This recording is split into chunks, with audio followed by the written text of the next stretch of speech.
Wow, little spider guy, isn't it such a beautiful night? I know, right? Makes me wonder, like, what's the cheapest VR setup of 2025? Just realized the mic probably didn't hear me. What's the cheap? Where's the camera? Get your ass over here. So you want to get into VR and you're looking around and you're like, man, all these headsets are expensive. And yeah, they are. It's VR. VR gets expensive very quickly. So this video is mostly for those that have been playing VR chat on like the PC and they've been seeing videos on their feed of like people playing in full body, seeing like the Squid Game, like, I've played these games before. Right? And you're looking at those videos and like, man, I really want to get into VR. You're like wondering, what headset can I get or what can I do? Now there's a lot of different options. You can buy second hand, you can negotiate, do a trade, or in reality, you can just probably see where I'm getting at with this video, which is in terms of realizing that there is a cheap headset out there. The Quest 3S is the best entry-level VR headset you can get into right now. Meta's honestly been doing a lot of amazing stuff for VR. Like, for example, they're working on face tracking using your mic. Depending on like what words you say, vowels and stuff, it'll actually move your avatar in a more accurate way with expressions. There's no way. Wow. Oh no, I really love it. Like the fact that you get upper body tracking with virtual desktop that allows you to get, full body tracking. I know you guys hate it when I say full body tracking, but technically it's a form upper full body tracking because it uses AI to estimate the legs. But it does a really good job. I have a few videos demonstrating that as well. Meta has obviously been cooking. I don't know what kind of headset you can get out there right now that can do all that. There's a bunch of stuff that's coming out like from Vive, but honestly, I'll be honest, they're not really like cooking like that.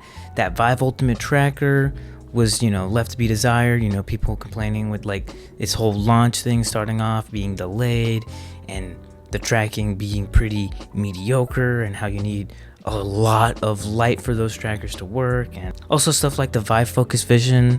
The face tracking was garbage. You gotta buy an accessory to get it. It's $1,000. It uses Fresnel lenses, $999.99, and they're doing Fresnel lenses? Are you shit? The controllers don't even track themselves as well. I mean, anyways, we're getting a little sidetracked. If you look at all the headsets on the market right now and you really take a close look and like try to see what you could get the best bang for your buck, you'll see that the amount of like qualities and features that Quest has brought to the market is insane. I mean, seriously, you cannot tell me otherwise. What other headset you can get for $300 right now that offers everything that Meta has? All right, so let's go say you get the Quest 3S and you're having a great time, you're having a blast, and you're like, how can I improve its tracking quality? Well, there's a few different options that you can do. You can use standable or virtual desktop.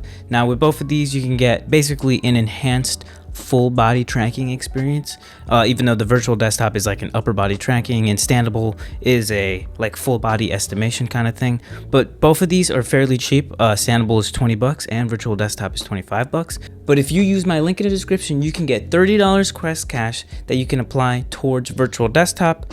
And that way you can basically get virtual desktop for free, which is like awesome. For standable, you're just gonna have to get that on Steam normally, but it's really worth it either or. I'm gonna have a comparison video on those soon because they're really awesome. They basically can kind of do the same thing, except you need a Quest 3 headset for virtual desktop and you'll get better tracking, I believe, with virtual desktop, just because it's actually using the cameras on the headset to track your arms, elbows, shoulders, chest, and everything, compared to standable that's just estimating everything. But honestly, both are really good applications that you can use to improve your full body tracking experience. But yeah, this was honestly just a quick video for those that are getting new into VR and that are trying to find out like what's the cheapest headset that you can get. I mean, it's the Meta Quest 3S. Go for that. Use those other full body tracking or estimation softwares to really give you a cheap and like versatile way to get into the world of VR without breaking the bank and still being able to pose up and do some really cool stuff with standable. What the fuck was that? But yeah, that's honestly all I really have for this video. You know, it's a concise little quickie.